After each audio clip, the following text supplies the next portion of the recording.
séquence de mathématiques du mercredi 6 mai.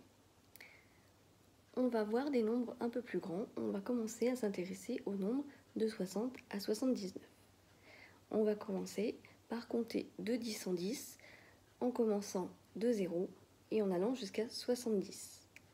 On peut faire la même chose en commençant de 5 jusqu'à 75 et enfin la même chose en partant de 2 jusqu'à 72. N'hésitez pas à proposer une bande numérique à votre enfant s'il n'est pas à l'aise.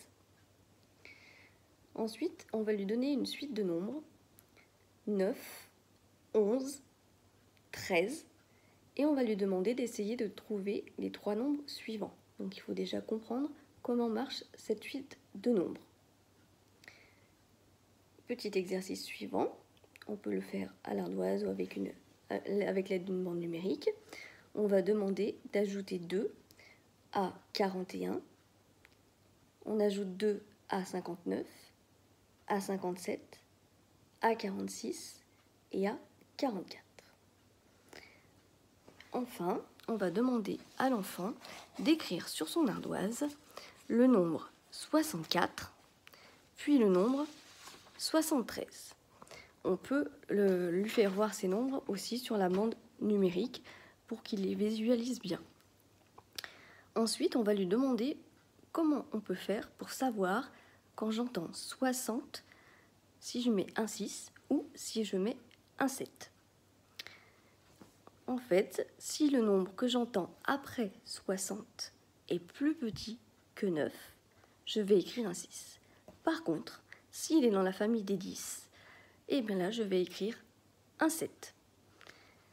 Pour l'aider à comprendre ça, on peut lui faire écrire la décomposition du nombre. 60 plus 5, c'est égal à 65 est égal à 60 plus 5. 77 est égal à 70 plus 7.